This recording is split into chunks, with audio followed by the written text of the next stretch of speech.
is 100% natural. Enjoy the drink that has got the tamarind juice in it. Made by Alleluia Reflexology, Healthy Solutions and Nutritional Research Center Limited. Get yourself a bottle of Alleluia from all shops around.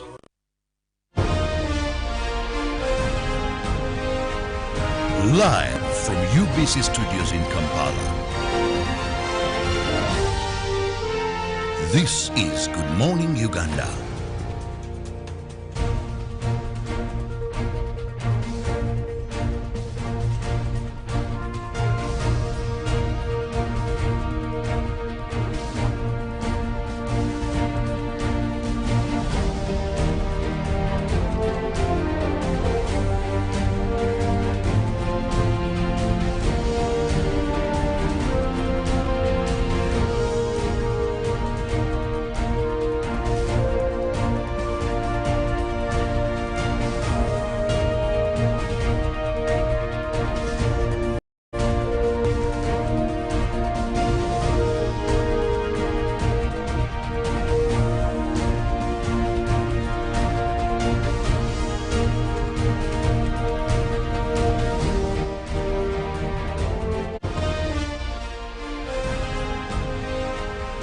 Live from UBC Studios in Kampala. This is Good Morning Uganda.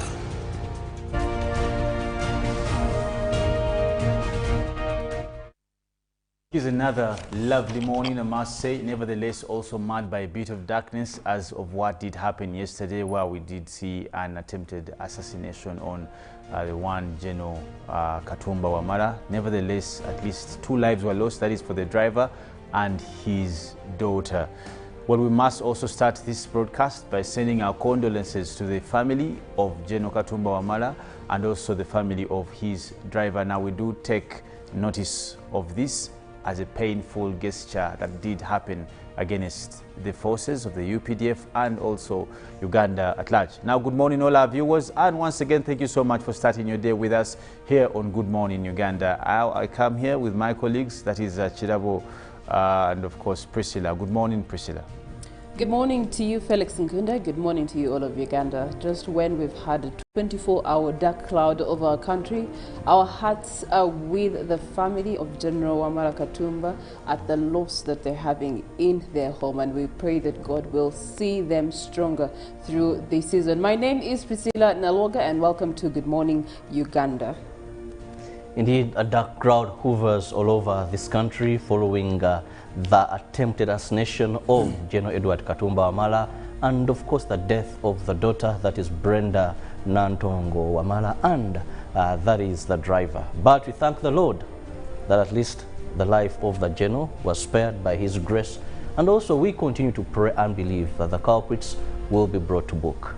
But Priscilla and Felix, I read the Bible often, and in the Bible there is a person we term as the Good Samaritan.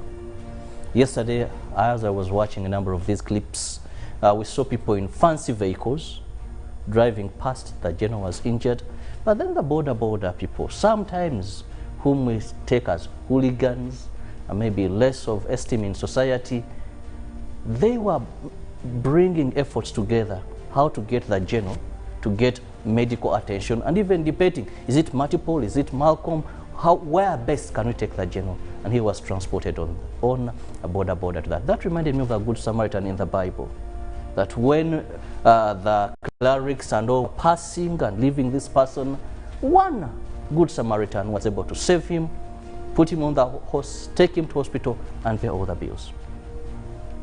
Now, of course, a couple of questions also linger in the minds of Ugandans about security issues, but nevertheless, we see the police did come out to make statement. Also, the UPDF in the same realm came out to make a couple of statements there, which will follow, and of course, much more we expect to be coming out today. But far from that, also, we are today is the 2nd day of June. Now, that definitely means that tomorrow, the 3rd of June, will be Martyrs' Day for the Catholic Church and also for the Anglican Church. Now, quite a bit impressive this time around. There may be a bit of celebrations, not necessarily as it was last time where we totally had no celebrations. If I may just take you back a bit, last year, around this year, we were all still in lockdown. you can imagine by now what you would be doing. In fact, if I ask my Sleeping colleagues, all day long. what were you doing? by Sleeping this all time day last long year? and then waking up, because you know the nights were somehow shorter. So Yeah. you sleep all day The long. nights were shorter? Yeah, How? the nights were shorter. The nights were more bearable to go through Oh, than really? the day. Oh, honestly. So we'd sleep all day long and then wake up like at 5, 6, have breakfast. Yes, then everyone 5? gets to do what they have to do, and then you start preparing, okay, which team is watching the movies, which team is playing the games. At one point in my house, we even took the dining table to the veranda so that we can create room outside, you know, the confinement that we had been put in. So trust me, Wow. we have come a long way. Indeed. Well, one thing when you talk about the Uganda Martyrs that always comes to my mind are the trekkers, the pilgrims that we are going to be missing this time. You know, you as early as 4 they would begin walking, then we'll be covering those from Tanzania have reached here, those from Kenya have reached here, and most of these old people, person says, have trekked or have walked all the way from Karamoja just to come and be part of this. And also the bit of the holy water. You know, one time I was covering Namugongo, and what happened, some people would not get to the well because of the huge numbers. Others would get the water and even sell it. So it was business selling what I believe is holy water. Someone said this mineral water bottle about 15, 20,000. People would be yearning to take that water. So there's some that you're missing. Is that, if I may share with you my experience of Namugongo, there's a time I walked with my grandmother. We walked from Ruwaga, not so far, to Namugongo.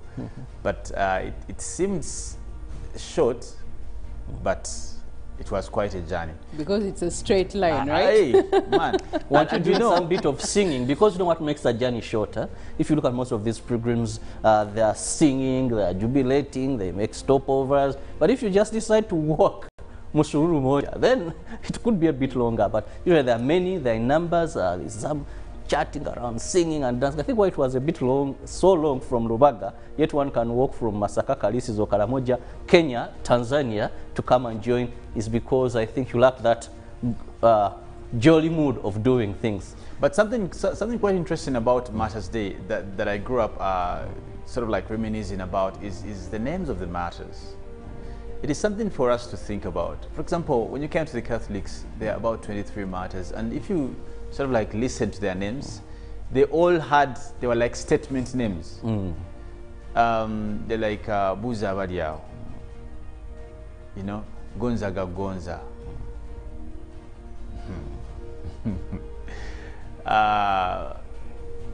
Anyway, let's not go into that, but those names were quite a bit hilarious in their own ways. But if you try to study the cause of the killing of the martyrs, the in-depth, that they made confession to the God that they believed then and that they served in their own belief against their own tradition. So the king could not bear that anymore. And he said that actually some of them, he gave them even chances to repent. There's those who he loved so much and said, I'm giving you chance to repent and say that you denounce. But the other question was, it is still the kingdom that wrote the letter that invited the missionaries. What went wrong? Maybe that's a question we should be able to ask. The interesting bit of that, Felix, is that you have one king who wrote and invited the missionaries.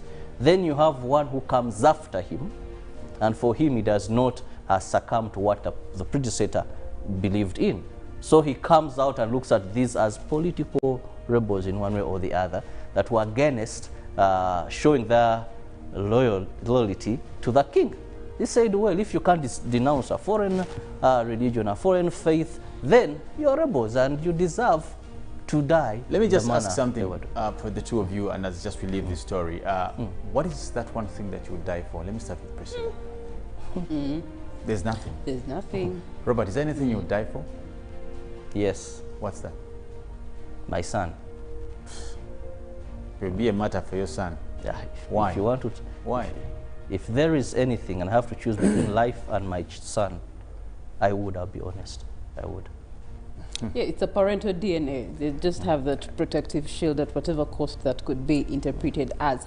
But here at Good Morning Uganda, as well as UBC TV, we're going to be keeping you lively updated on what is happening with General Katumba Wamala as he's going through his healing process and the whole investigation, and as what police will be coming out with on our social media pages, on Twitter at UBC TV Uganda. And then equally, you can follow us and join us in today's morning conversation on our YouTube channel, which is UBC Television Uganda. On Facebook, we are streaming live UBC TV, and you can join us and let us know in your comment sections upon which your thoughts are for what we're going to be dialoguing about today. The Good Samaritan is definitely a peek out from the matters that happened yesterday into what we are reflecting on as of tomorrow, when the whole country comes together to celebrate Uganda Martyrs Day.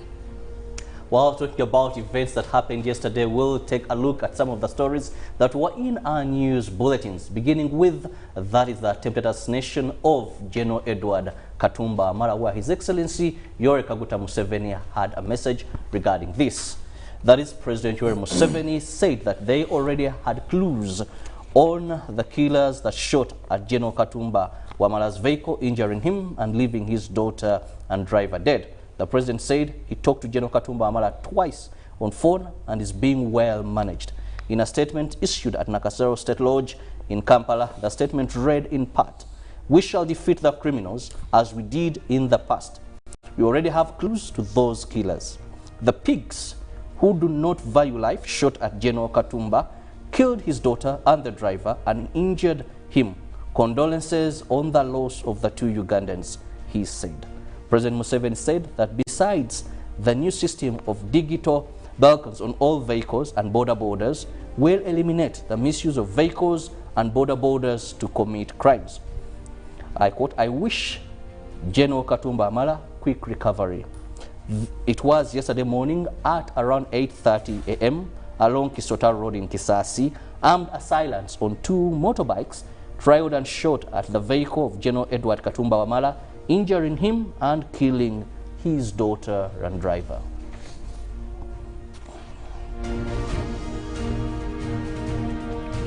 Shortly after undergoing treatment that was an assurance that his life was now out of danger, General Katumba Wamala, while having a bed rest at Medical Hospital in Kampala suburb of Kololo, surrounded by his family, thanked God and told his children that God had given him a second chance to live.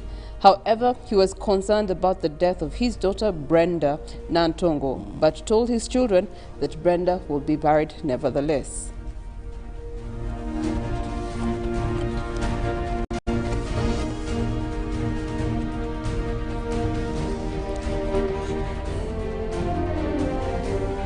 Away from the attempted assassination, we now move to Uganda Airlines, where South African authorities have billed Uganda Airlines' new route from Entebbe to Johannesburg as a shot in the arm of the aviation industries of both countries.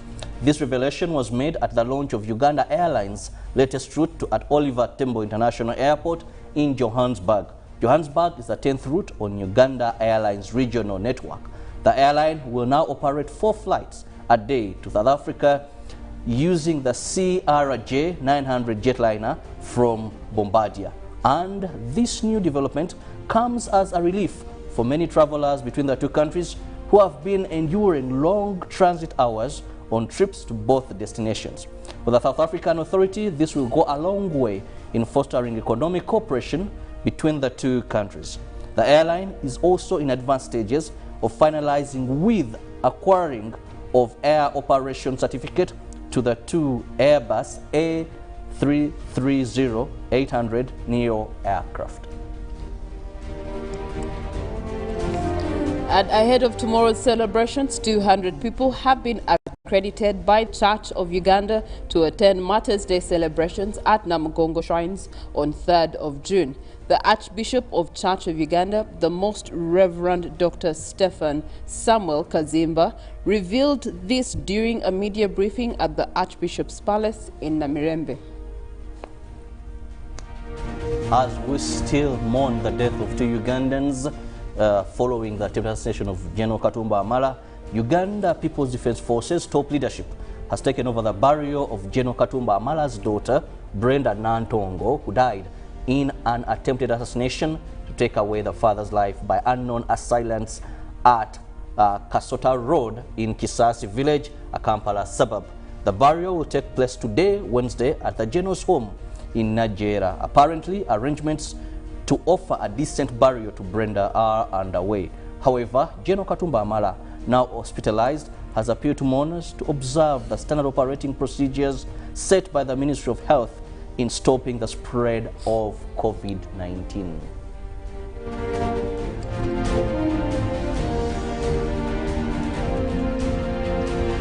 Well, we will all live and die one time. But how do you meet death? Is it preventable? Is it nature, as a result of nature, or what? But all we pray for the family, having lost a daughter, and also we pray for the family of the driver, and we pray that the Lord will help the authorities ensure that the culprits are brought to book. Felix Nkunda, what do you have on the international scene? Well, of course, still international stories, relatedly also to issues of attacks and death. Now, the USA says that cyber attack on the world's largest meat packer are likely from Russia.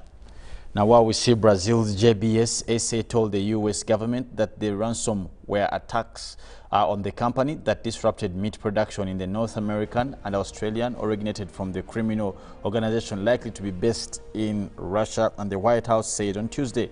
Now, the JBS, the world's largest meat packer, said on Tuesday night it had made significant progress in resolving the cyber attack. Now, the vast majority of the company's beef, pork, poultry, and prepared foods plant will be operational on Wednesday, according to a statement easing concerns over the same. And the cyber attack followed one last month by the group with which has ties with Russia on Kano pipeline, Colonial pipeline there, the largest fuel pipeline in the United States of America, which crippled the fuel delivery to several days in the U.S. Southeast. Now, JBS halted cattle slaughter at all its U.S. plants on Tuesday, according to union officials. On Monday, the attack caused Australian operations to shut down Lister for a particular period.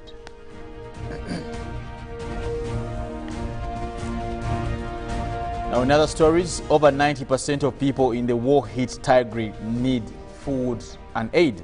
A total of 5.2 million people in Ethiopia, war-hit Tigray region, or 91% of its population, need emergency food aid. The United Nations has come out to make such warning. Now, the warning by the UN on the World Food Programme came as an appeal from at least $200 million US scale up its response in the northern region, which nearly at least 7 months of fighting have been seen in this area. And the World Food Programme also made alarm at the impact of the conflict on already high levels of hunger. The spokesperson, that is Thompson Thuri, told the reporters there in Geneva that we are deeply concerned that the number of people we see in need of nutrition, support and emergency food continuously increases by the day.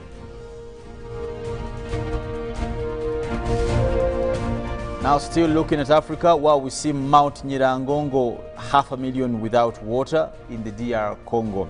Now, nearly 500,000 people in the Democratic Republic of Congo have been left without clean drinking water after a volcano erupted.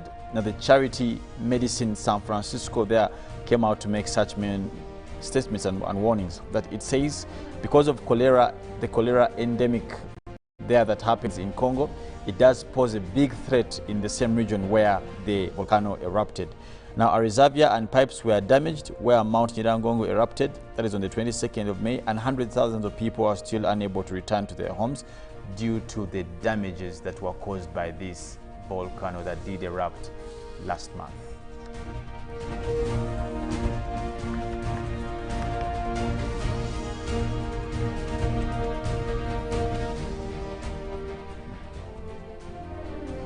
Well, basically that's also among the many stories that are trending internationally, but some of them, if not most of them, are equally quite, well, not very much appealing, but nevertheless we don't take heed into containing our solace in terms of what's happening on the international scenes. Now, speaking about that, we also remind our viewers, today morning, as our COVID cases rise, let us endeavor to also keep together ourselves with the SOPs. And on top of that, let us have natural boosters. Now, speaking about that, the foods we eat have been contribute so much to what we shall become or how we can avoid and prevent coronavirus. Now, for us here on Good Morning Uganda, our morning recipe is Hallelujah. Ginger tea drink, Hallelujah, tamarind drink. For all of you, it is important that you use something that does boost your immunity first and foremost, but also acts as your body defense in terms of any sort of inflammatory. Hallelujah ginger tea drink and Hallelujah tamarind drink are your drinks for the day. Now we'll take a break, have our song for the day. When we come back, Robert, Priscilla and I will be looking at our newsreel, and of course later on we shall be taking you through the papers, traffic update, the weather focus, but also our GMU agenda, where again we'll be looking at something attributed to prevention of COVID-19. Let's take a break, have our song for the day. We will be back.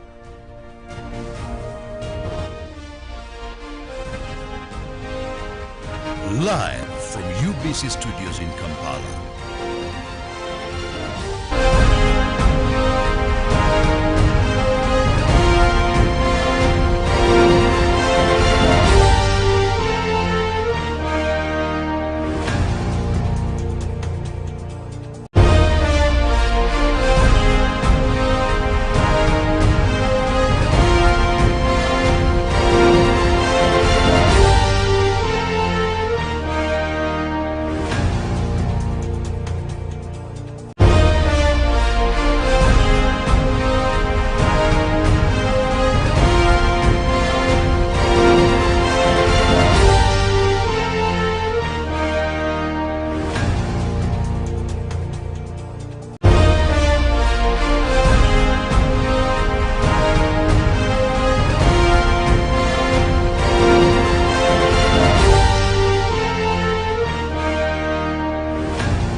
authentically symbolic and insightful. We should work so hard to evacuate this power.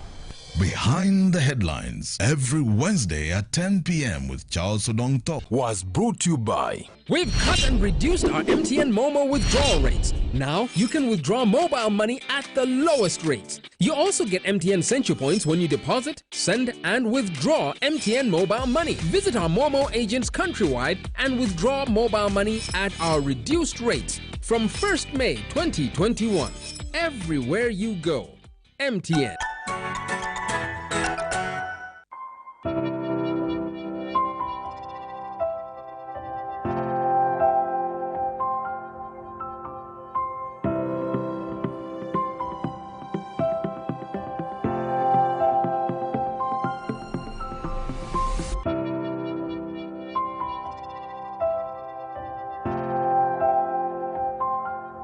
Echa COVID-19 chijja kugwa. If we get vaccinated now, observe social distancing, wear masks properly, sanitize or wash our hands with soap and water regularly. Together we can defeat this enemy.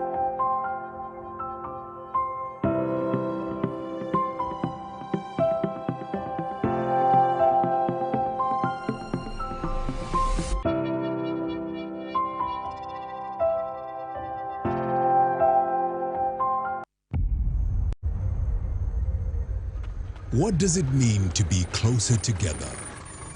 It's taking the last bus home for a surprise visit. Closer together is strangers finding a connection.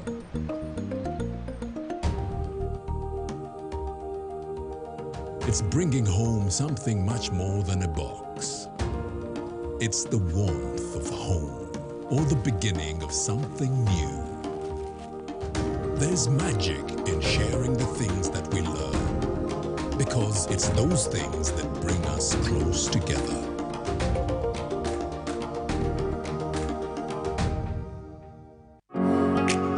It's no secret that ICT makes learning easy. The strides made in our field couldn't be possible without it.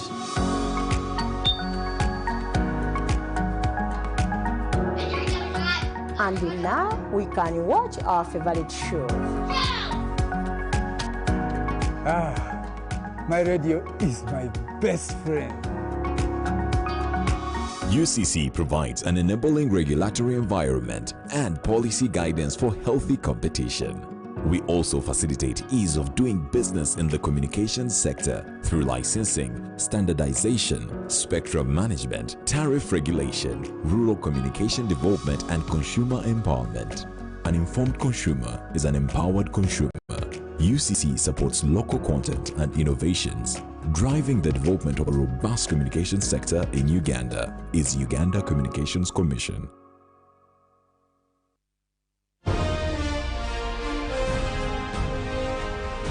Live from UBC Studios in Kampala. This is Good Morning Uganda.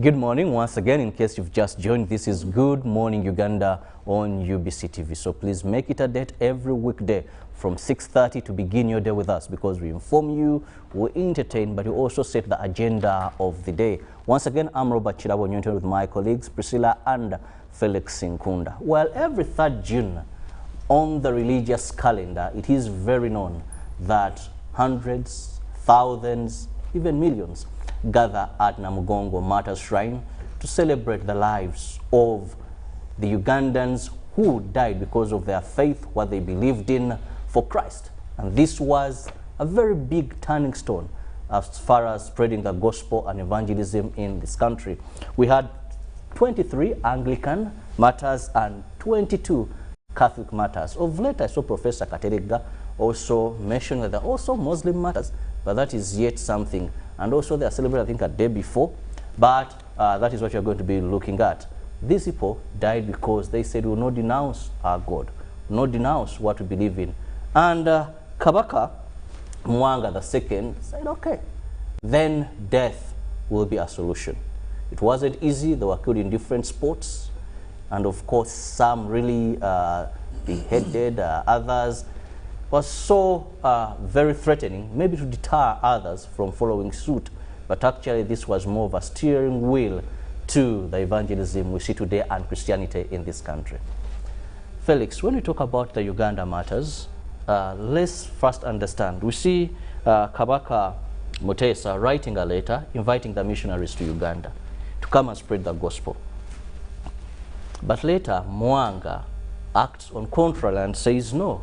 With the wave that, let me use the word wave, this wave must be stopped, or otherwise we may lose royalty in our kingdom. This is something that now we celebrate because it was something that did great in the movement of Christianity in this country. Uganda Martyrs today, when we choose to celebrate them, we've continuously done that. What is the relevance for someone who is watching, maybe wonders, but why do we celebrate these people? Well, I may not be in position to conclusively break it down, honestly, and what reasons may be because of time. But when we talk about Uganda Martyrs, it brings into play a discussion that springeth far back before the 1990. You know, when an invitation was made by the Kingdom of Uganda, and that must be well appreciated. It's one of the things actually we celebrate on days like this, that the King Sekabaka Mutesa wrote a letter asking that missionaries do come to this his palace, earlier on that was known as the Buganda, and be able to move to assist the kingdom in turning most relevant his population in terms of, one, teaching them both works of hands, but also later on probably other intimacies that the world had grown into. And the missionaries came. If you remember, some of you who did SST and history, I don't know if any of you remember some of the first missionaries to come. Kirabo, you remember any?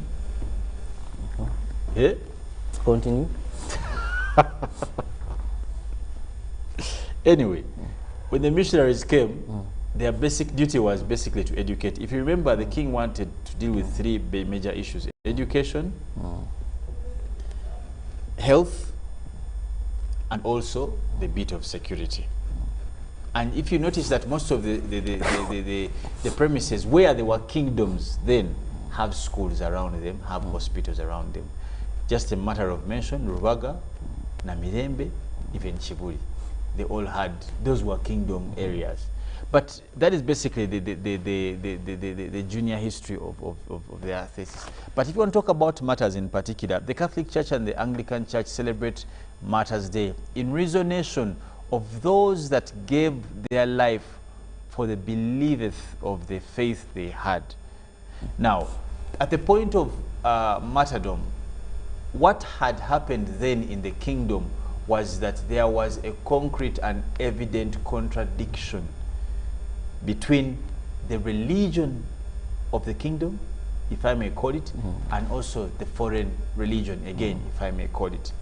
That the profession and confessions of the then royals of the kingdoms had changed from the kingdom religion, or what we call wano ensinzi nganda kwabanga kusamira if I may use the Luganda, if I may go traditional. It was totally, there was a big contradiction that Kirabo, who used to be a chief priest in the local transactions, now wants to be a chief priest in a foreign transaction. And this alone was a depiction that there was disrespect for the kingdom and for the king. And that's why for most of the people who were killed, by the way, they had a close relation to the kingdom. The people who were killed were not far-fetched people. The people who had worked. They were serving in the hierarchy. Yes, and that's why it was an issue. It was an issue. If you read more in depth of it, you realize some of them were even close allies to the king. And now it was unbearable for the king to hear his allies starting to denounce what the kingdom professed against. Rebelling against the king. And so it is basically, you see, the word martyrdom in its own sense is like dying for another, dying for something you believe in. That's why when you read actually the Bible, the first martyr in the Bible, if any of you knows, is basically is attributed to be Saint Stephen, who was the first. Like, you die, but there are very many. There are very many they killed in the world. And if you remember the greatest contradiction of the Catholic Church and the other religions, many people were killed. But it's basically someone who gives his life.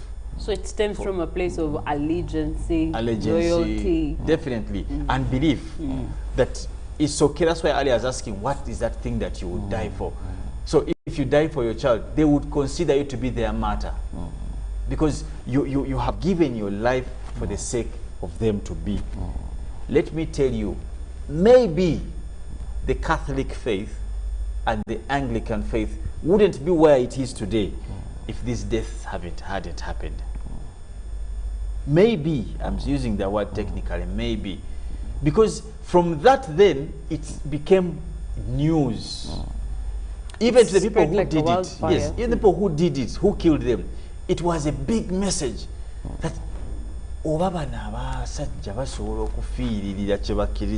maybe we should try now to find out.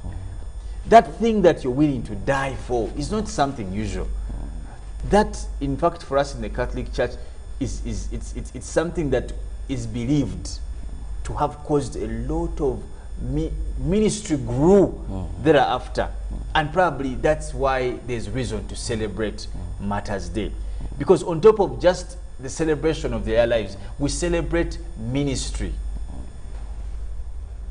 Like if you take back this in the biblical sense, Jesus' death was ministry in its own self. His killing, it was ministry. That act alone causes a lot of people to minister. They understand the gospel in a different way, and that was a big deal.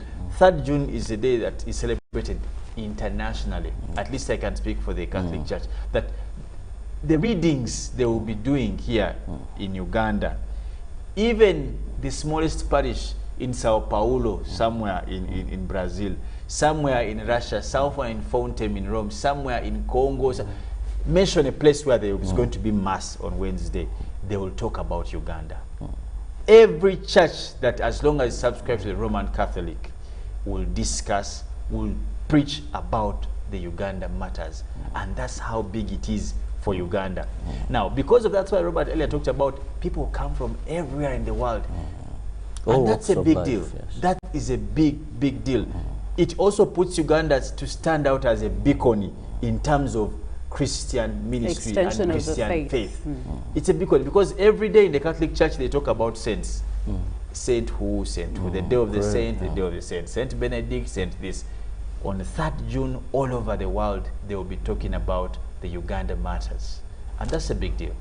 Well, we saw Kabaka Mwanga II, and these were actually martyred between the 31st of January, the year 1885, and the 27th of January, the year 1887. Young, energetic, conflicting royalty, and the king said, well, this is something we cannot do with. But unfortunately, did know that the death of the martyrs was going to be a turning point, a catalyst to the spread of the gospel. Priscilla, Felix, having given us that background, this time around we're in the era of COVID-19, the pandemic. Yeah, 2020 we didn't have the celebrations. This time we are going to be having a scientific celebration, think of about only 200 persons. Let's take a look at this. All right. Well, as of this year, we're thankful that this time round there will be an actual physical mass that will be held at Namugongo Shrine to commemorate the Uganda Martyrs. 45 that are mentioned, but of course there's more. If you dig around the books of history, there are more martyrs that are commemorated. I remember my first experience going to Namugongo shrines, and I saw that particular shrine where they do have a monument, you know, to depict them being tied in bamboo and being burnt up. That picture to date still is in my head of, wow, these young men, as you have called them, actually gave up everything and believed that this was better than what they had lived or grown up knowing. And for that, they gave up their lives and they died for the faith or the cause of the faith, and from which springs Martyrs Day and the celebrations and what that means for the Christian faith. Now, of course, COVID-19 is here. Terms and conditions do apply. We are even more in a second wave whereby things are really, really limited in terms of how we actually conduct, especially in public gatherings and affairs. So this time round, we will be having the Mass at Namugongo Shrine. However, only 200 people have been accepted to go physically. That's for the Anglicans. Yes. So we'll be having that then broadcasted to the rest of the world in through televised means to be able to have that Mass extended to them that it concerns.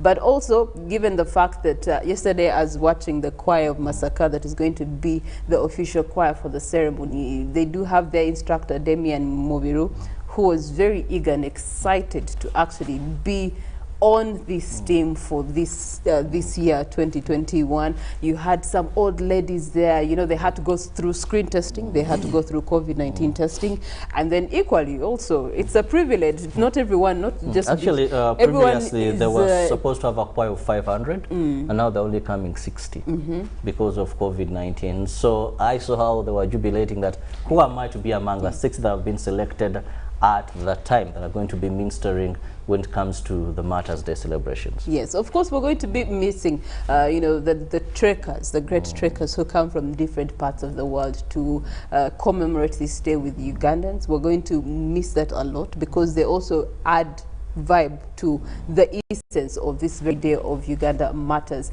But then this causes all of us to just go back and reflect on our own selves and what are those things that we are willing to die for or willing to give up in order to have our faith extended deeper into self. One of the things that Felix highlighted was the question of loyalty and where your honor was, where was your allegiance. And it was in small things such as in the Buganda kingdom, polygamy was a norm. It was a normal business. A man can have as many women as he would please. The Kawaka himself had women all over the place. And this religion comes and tells you, no, because of this is how marriages should be between one man and one woman, which is conflict, and which conflicts, by the way, still do exist to date. That what religion has brought as gospel truth is conflicting a lot with what the traditions are, especially for African countries, where we have had a genesis and an originality basing on the traditional culture of how we worship, what we believe in, and how we do the things that we do. You're told to burn your shrines. The Kabaka, of course, who knew very well that this was a way of worshipping, and you're told you have to destroy your place of worship. And this is demonic. It is. So we just see that conflicting, you're right, that at the end of the day, these young boys very determined. I was reading about Kizito Omoto, who was very close to the king. That even the king gave him a number of chances. At least denounce, please denounce, so that Mukajanga does not handle you. But Kizito Omoto insisted and said, no, I'll die for my faith. And this is something very unfortunate. But Priscilla, also one of the achievements of the late Archbishop of Kampala, that is Dr. Cyprian Kizito Ranga, was that by the time of his death, he has completed a museum. When you go to the Catholic shrine, there is a modern museum that gives you all memories of what transpired there. At least we see that there. Now let's look at the element of tourism, because yes, this day also has an impact of how it has sold the world. The Uganda Matters did not only do it on the side of our religion, but also it's one of the assets that we have as a country in boosting tourism. And that's what I talked about earlier, that the people who come to pay pilgrimage to this day and the martyrs that gave up their lives in Uganda always bring tourism upscale in terms of the fact that they bring in revenue for the country, and this revenue does help in expanding of the economy for our country. But this time round, it's going to be virtual tourism. People are going to have to log on to some TV, some website somewhere to be able to have a close connection to the celebrations tomorrow. We just pray that we have peaceful celebrations, but also don't forget that not everybody will access these shrines. There are specific numbers because of COVID-19. I remember last year, ladies that turned up and they were being sent away by police. But also there's always a business element to this, Felix. If you've gone to Namugongo, which I'm sure you have, where business has been booming so much, people spend almost a night there, people selling goods, others giving out services. All this year we are not going to be having, unfortunately. Yeah, clearly, because of the most recent defined of the, I don't know, people call it new normal, though it is, for some of us who are believers, it is wrong. I wouldn't want to call it a new normal because it definitely end. But the times have defined the way things are done, as a matter of fact. Because Namugongo used to be, if on scale, it used to have about 4 million people. And that would start as early as 1st to about 10th of June. 4 million people in that place. If you've been there, you knew that it was impossible. There's a time I was there, because I've been there almost the whole of my childhood and life. I've been making these pilgrims. Because in the church, a pilgrim is what we call, I don't know if you, but there's something they call indulgence, or in Uganda, indulgencia. That every time you make a pilgrim, you have indulgencia, and you would ask God to either bless you with this indulgence, if you want to call it, but in Latin is indulgencia, that this indulgencia will be evoked in your lifetime or after you die in heaven or something. So every time you make the pilgrim, you're either banking or you actually use it for the earth. So the pilgrims, most of them go for that. Earlier you heard you talk about the water, the what. Sometimes actually the water is not, but that act of indulgencia. That's why people make pilgrims. So the purpose of the word pilgrim, pilgrimario, I think somewhere in it. Asking for Stephen, has your indulgencia, has it been paid to you yet? The pilgrims I've made, I have some of them. I dedicated them for my life after I die. But the ones that I have dedicated for my lifetime, they have totally 1,000,000 times worked out. You've gotten the indulgencia. Yes, indulgencia. And it has processions. And for some people who go to Namugongo, by the way, they miss it because they never know. It is something. Has a procession. Yes, it's for example, you must first and foremost say mass from your parish. Okay. Sometimes, if it is able, your parish priest must even bless you as you go for the. That's why most of them, before they leave these journeys to make these pilgrims, they first go to say mass at their parishes, and they inform the parish priest to pray for them. Have a safe journey. May the God bless your pilgrim. Blah blah blah. When you reach there, you must be part of the mass that happens there. Again, not a tourist within you don't just go there to eat pork and what. You go and make sure you're part of that mass. After mass, you must go and say a particular set of prayers. If I may mention one, Ochiwaita Chitiwa, glory, Hail Mary, Our Father. Then thereafter you can make your prayer. You can add any other prayer depending, because you're in a holy place that has different matters. You can, every matter has prayers you make along them. Now after that, you put your prayer, you ask what you want to come, and you also ask God if that is going to be, you want to ask that indulgence of the pilgrim to be given to you on your earth time, or so it's basically a process. It's not like, it's not a matter of going to Namugongo, standing and going back. You can do that for nothing, by the way. And most people never know. This is the painful thing. But this time round, the Catholic Church is also still in a very sober mood. That I must add. It's just a couple of weeks, days, months, I think, since we lost Archbishop. That is Dr. Supriano Chizito Ranga, now the late. And I know you have not had any major statements from the Catholic Church in the domain of news because of the lot of, there's still a lot of uncertainties happening. And given the fact that also there are new changes, appointments and all these kind of things. But I know for a fact, even last year people went to Namugongo, by the way, if you noticed. Yes, they did. People are outside and what. There's been mass going on, and I believe that it will be the same too. There will be mass there. Who will be leading the mass, not yet sure, but we know that there will be mass in Namugongo. But also at every parish, as I've told you, in Uganda, they will be celebrating. Every parish So whether for those who will be able to go to Namugongo or who will be allowed to be there, because Namugongo is upon invitation. So definitely. If you but did receive an invitation, you can go to the parish and be able to join in from the parish. Yeah, you, from the parish. And of course, you were talking but about also you can Catholics, also, which we know, I think it's Massachusetts Diocese this time. Yeah, it is the one that is leading. Other time, but then because of COVID, now it's leading. So it's the one that has been given the opportunity to lead. So the diocese will be there, the team, and of course again it will be then the bishop of Masaka. That is, I think, if I'm not mistaken, Severus Jumba. Is it Severus Jumba? The name is I know, Bishop Jumba.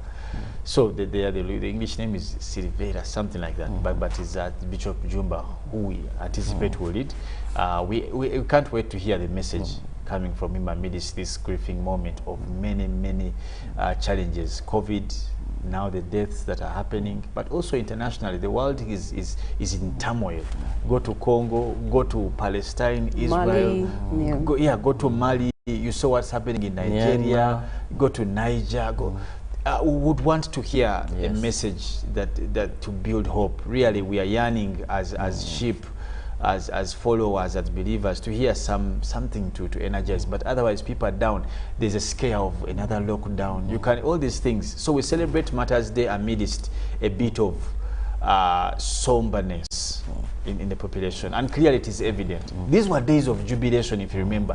3rd June, people would be happy. Some people who like the other meat would be all over. It's a days of jubilation. To some extent, Priscilla, to some extent, many people would, away from the spiritual bit of it, go to Namugongo for the fun element of it as well. Actually, as tourists, to be tourism. That's the whole point. I'll tell you. Not most of the devotional element, but campus times, yes. People would be planning for 3 days straight. 3 days, yes. You go. It would be a good thing. These were days that were. Come back. Honestly, these were days that would bring together a country in happiness. Yes. I wonder where all this went, and this is why we should pray more. It will come back. More and more. We hope it does, and quite soon, I must. We keep on praying and believing that nature COVID chija kugwa, but also to remind you, please ensure you're not part of the statistics by sticking to the standard operating procedures and also getting the vaccination to avoid severe illness and death. The vaccination is going on and it is free. Uganda Broadcasting Corporation, that is UBC TV, will be giving you live events as they unfold at the Martyrs shrines. So make it a date with us tomorrow and do not miss following what will be transpiring in Namugongo. When we return, we'll be looking at some of the stories that are trending in the papers, but also Afande Nalwoga Priscilla will be ready to take you through traffic updates, and Molen will take you through, that is weather forecast for you to better understand how you will plan your movements throughout the day. I saw Priscilla holding hallelujah. Yeah, well, while you're in the car, in this traffic jam, you definitely can take hallelujah ginger tea drink and your tamarind drink. Either option. I started with the ginger tea drink. It was nice. Then I met tamarind drink, and it was wow, just blowing. So you can try either of them. You take one today, you save one for Martyrs Day tomorrow. These drinks are naturally made and they are well preserved, and they help boost your immunity system. So that is one of the ways that you can be able to curb this COVID-19 in such a season as this that we are in. But also just reminding you that Kololo Grounds is where the vaccination is taking place. So today, please make a date, make time, and go there with your national ID and be able to get yourself vaccinated. When we return, we're going to be looking at the tabloids amidst what has happened in the last 24 hours. What are the tabloids saying? What are the developing stories through it all? And of course, Molen and I are going to continue a conversation that we started off yesterday. In the northern areas, we have been given a seasoned weather forecast. And what does that look at? Yesterday we looked at Karamoja. Today we continue looking at other northern districts. Then later on Good Morning Uganda agenda, the conversation of COVID-19 and how these variants that are now in our country, they can be managed. This is Good Morning Uganda. Closing it will sports update with Ruben Pima Chibirango later on. And then Good Morning Uganda Extra will be taken over by Agenda Semakula. Good morning.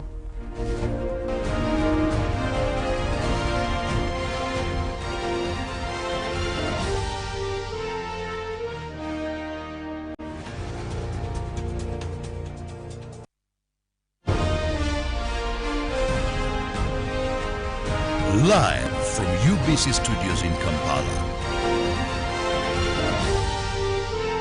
This is Good Morning Uganda. Therefore, understanding this model.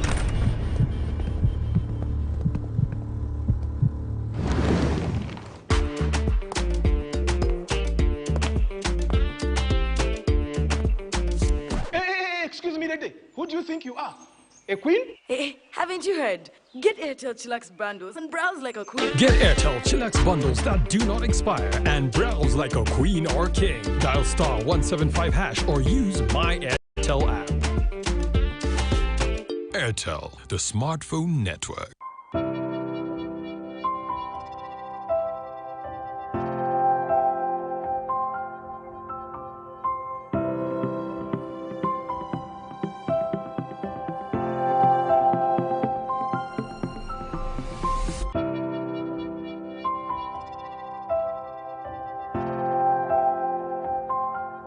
Echa COVID-19 chijja kugwa. If we get vaccinated now, observe social distancing, wear masks properly, sanitize or wash our hands with soap and water regularly. Together we can defeat this enemy.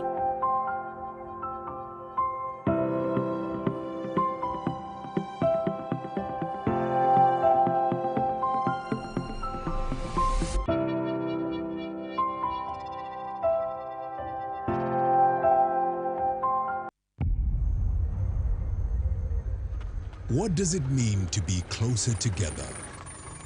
It's taking the last bus home for a surprise visit. Closer together is strangers finding a connection.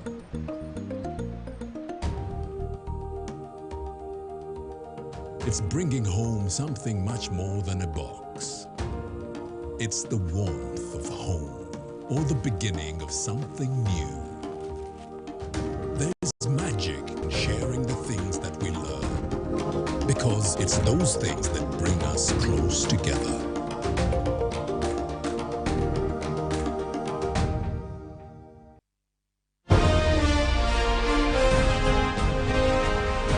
Live from UBC studios in Kampala. This is Good Morning Uganda.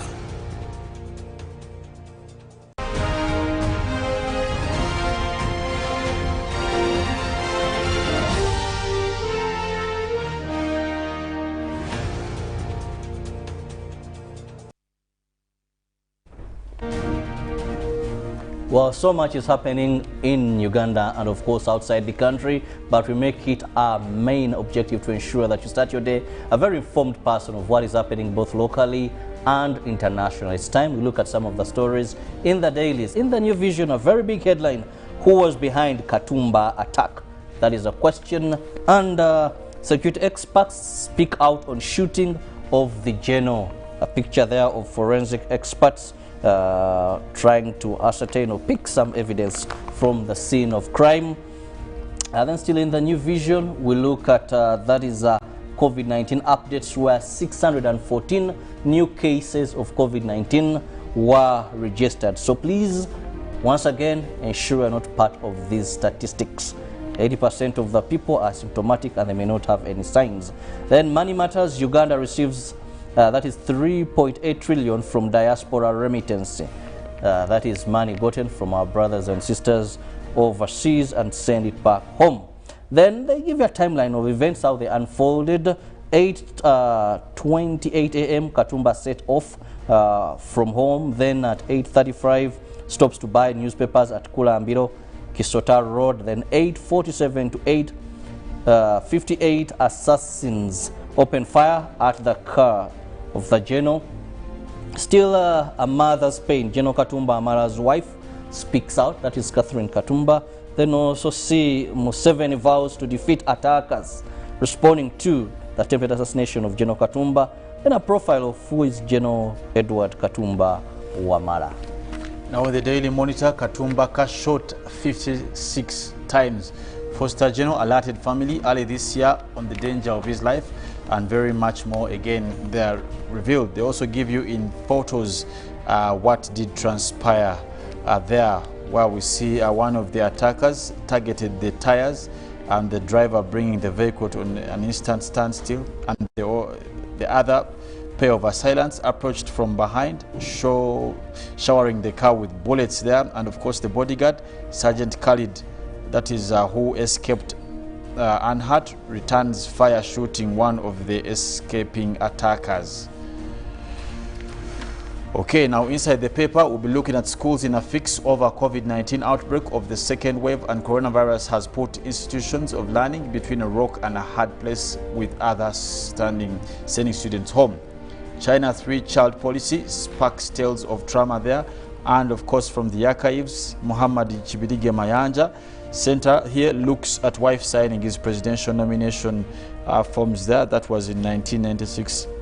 Of course, now today in history, Daudi Ocheng dies mysteriously, that is in 1966, and FIFA President Sepp Blatter resigns amid graft scandal, that is in 2015. In the new vision, we look at knowing your member of parliament, and today we have Melissa Naima Avako Gule, that is woman member of parliament, Yumbe district. Have Brian Siraj Ezema, MP, that is Aringa. And we look at COVID-19 statistics. Confirmed cases 617, death 0, total deaths so far 362. Today in history, it was on this date, that is the 2nd of June, the year 1962, when Bunyoro Chitara walked out over lost counties. And still on the same date, but the year 2000, Zimbabwe land seizures. Still so much regarding COVID-19. They give you the global picture, and of course the region, Africa as a continent, and East Africa. Well, of course, now in sports, I will be looking at Chiwanuka Maastrichtindo Vipers there, and we see top ace there as Djokovic plans to serve off if there are no funds. Now Kenya rejects Wafula, wants to make Crane's chance work, and she maroons their reigns reach FIFA Women Elite League finals. And Uganda advocates for continuity in her pursuit, rather Uchanda advocates for continuity in her pursuit of netball. And award winner Aiden dreams of stopping City Oilers break there. Still in the new vision sport, there is so much regarding Kambale stands out. That is some work from the Express there. But also they give you so much regarding women in sports. It is a Wednesday, and the new vision brings you some of the ladies there in the world of sports, and how you're going to be able to watch some games, that is the Euro, on live TV. But these and more, Ruben will be here and will be giving you all the updates in the world of sports.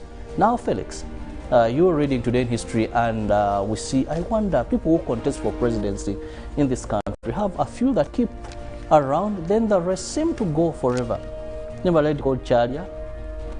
So I think these are people that have ideas. Maybe if they came up with a think tank and they continue shedding about giving some of these ideas to our country. They want to be president, so if they're not president, they can't be anything else, I would assume. When did you last hear of Katumba? Katumba. I saw him getting vaccination at Korolo. So what? But also he came up with some music. Do you know, they completely disappeared. There were 2,000 people in Korolo, so Katumba's being there is as good as useless. He tried also, I think, the music industry.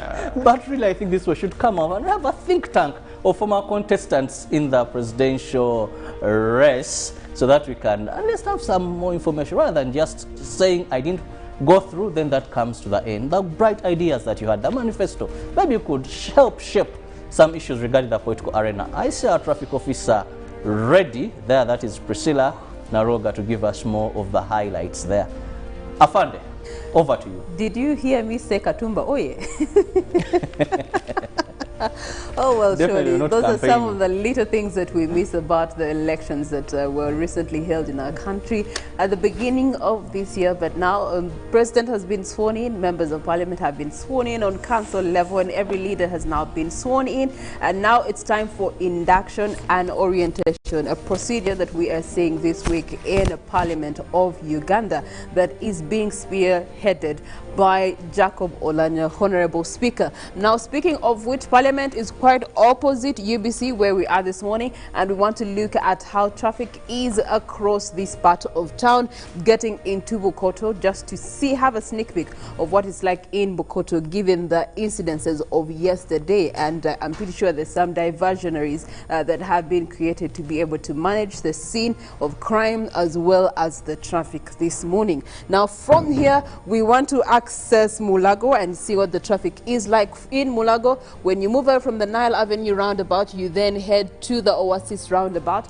On the Oasis roundabout, you do have an orange zone that is on one end of the roundabout, but that simply is explained by this small route here that connects from Ginger Road through what was once known as Gardens, and then it does come out from Oasis Mall to join the roundabout here. So people usually avoid the traffic jam that is on Ginger Road by using this behind route. You go through Wampeo Avenue, and then this access route will drop you right at this roundabout. That is a trick, by the way. Now this is a good shortcut for this jam because of the traffic lights here, and also traffic officers can take up to 10 minutes only giving access to one route. So if you want to save time, then you can use that access route through Centenary Park, and then you can come out from the Oasis Mall and be able to continue on either side of town. Now, speaking of which, just a sneak peek on what the trading route is looking like this morning.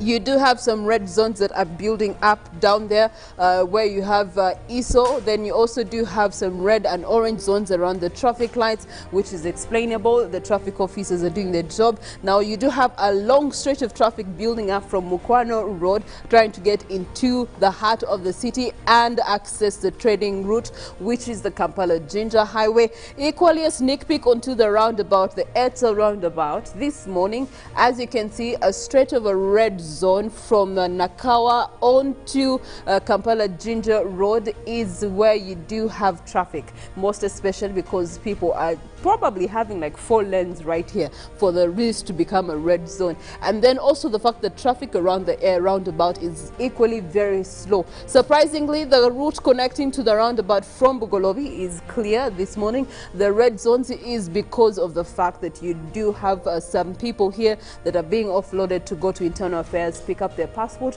or make reservations for passport pickups. But now let's come back and see how we can actually get ourselves to Mulago. The old best route would be the Yusuf Lule Road. We want to follow Yusuf Lule Road and end up on the Mulago roundabout. But as we follow Yusuf Lule Road, of course, Yusuf Lule Road does come with cross-section to the new traffic area that has also been made. You do have traffic lights that manage traffic going to Acacia Lane, traffic going to Yusuf Lule, heading into Kampala Ginger Road, and equally traffic that is going to Mulago or even within the upper areas of Nakasero. And you do have a red zone and an orange into red zone here. This is where you do have the traffic lights managing the situation. Medipal, where you do have the general having received his treatment yesterday, is around this area. So there was diversionaries that were made on that route yesterday, but I trust that things are different this morning.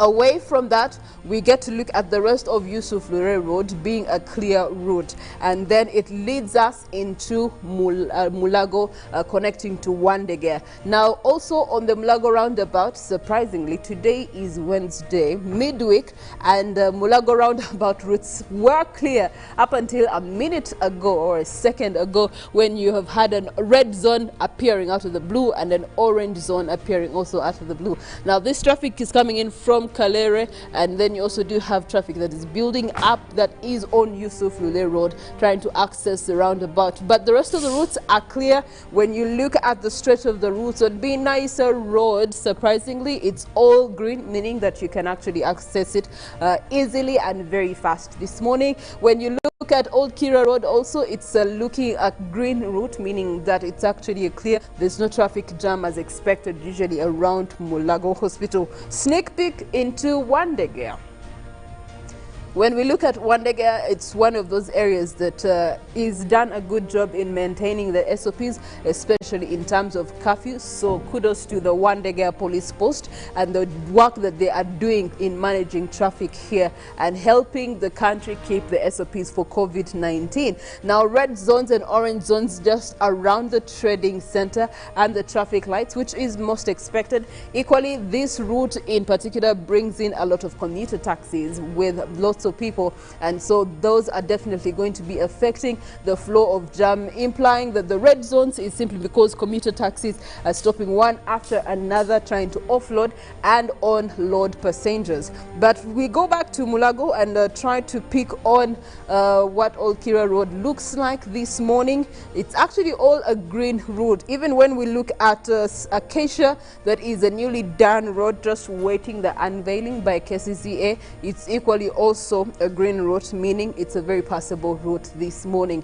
Now, when we come back to Kira Road Trading Center, we get to step into Kamocha, and Kira Road is going to give you a green route up until the traffic lights that connect you either to Bukoto or they're going to connect you to the Lugogo bypass. Downtown of Kamocha, you do have red zones that are building up. That is because traffic again is trying to access the heart of the city and be able to get working. Now you get on to Kira Road main route around the Kira police station. You do have a green zone, even if there are traffic lights. It shows you that people on this side of town, I think, have considered that maybe today they'd rather stay indoors or work online, alternatively to being on the road and getting into wherever it is that they had committed to get on to. Old Kira Road is looking clear equally.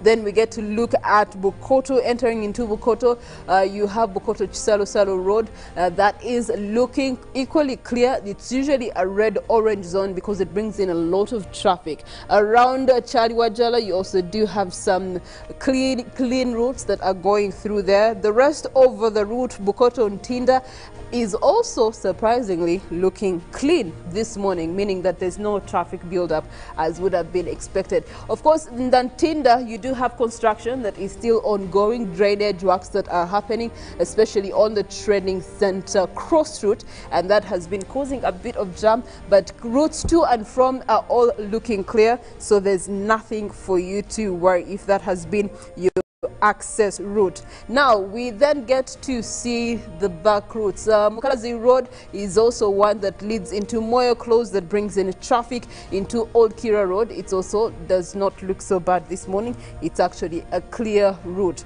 Then you get to step onto the Kampala Northern Bypass, as was yesterday. Chisota Zone does have some green lights in there. Chisota Road, this is pretty much where the incident yesterday happened in Chisasi for General Katumba Wamala, and when we get to have a sneak peek into what the territory looks like, and in terms of traffic, there's actually not much traffic building up in there. You do have the Bukoto Chisasi Road is also clear, and Chisota Road is looking clear this morning.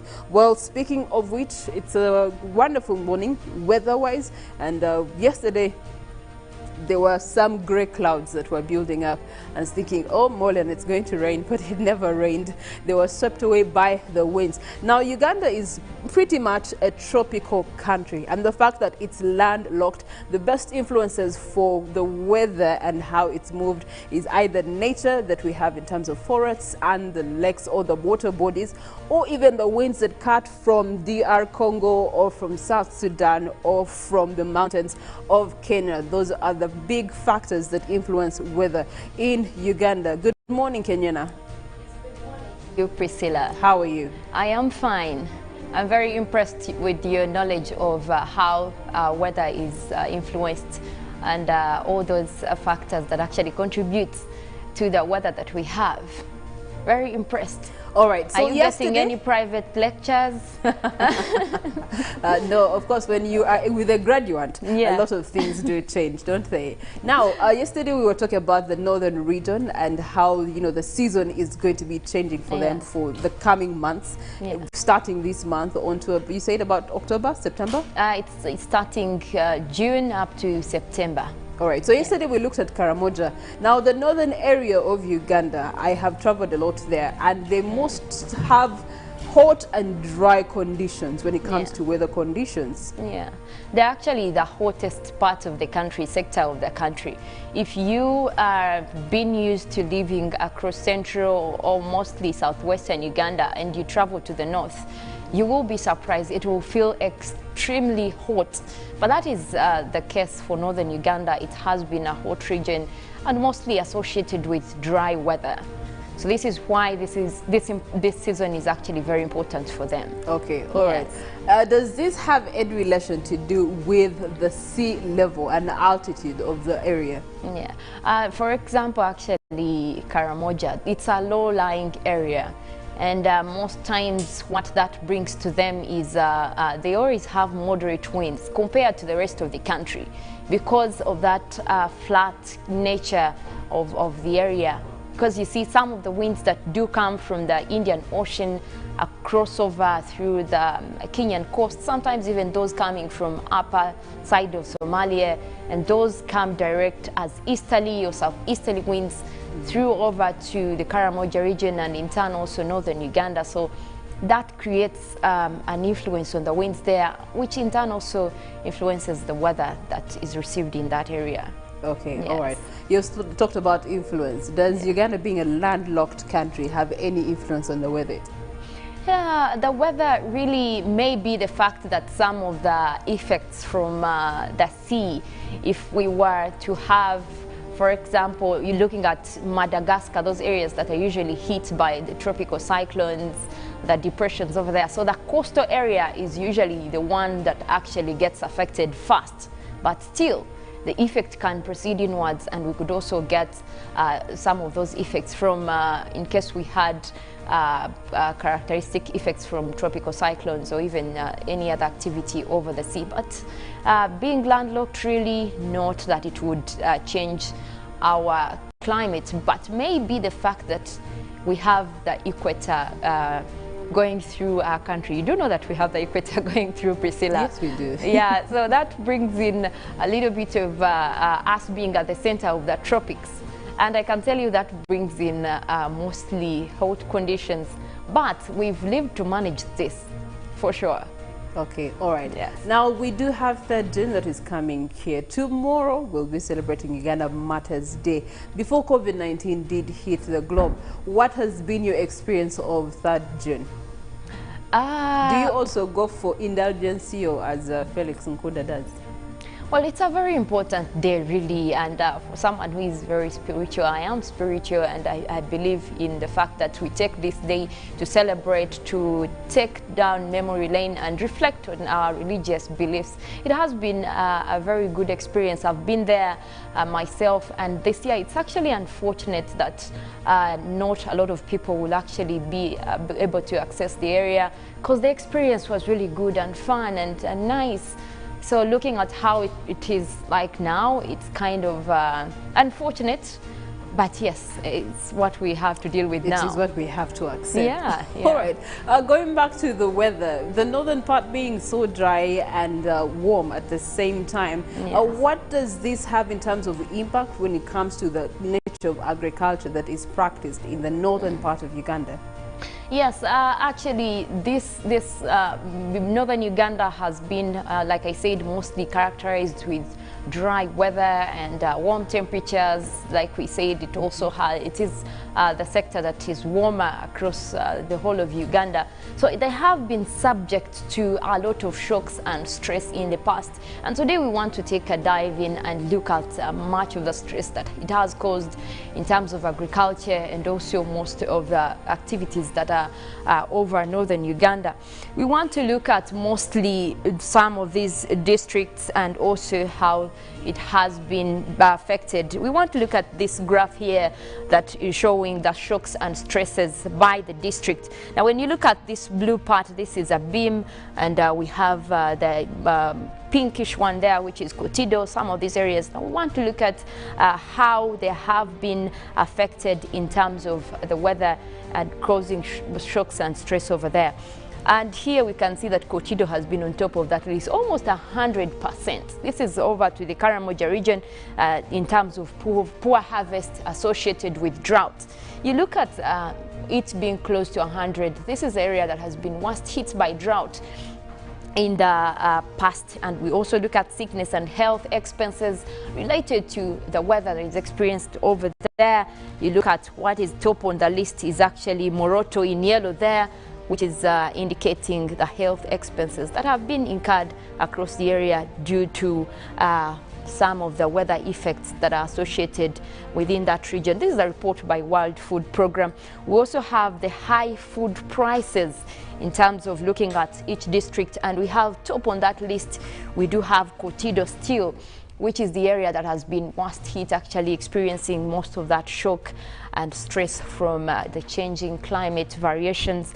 We also want to look at the death of members. That has not been really to a higher percentage. It is actually below 50, but still we have Nakapiripirit being top on that graph, and that is also goes to show you how much this area has been affected by changing climate.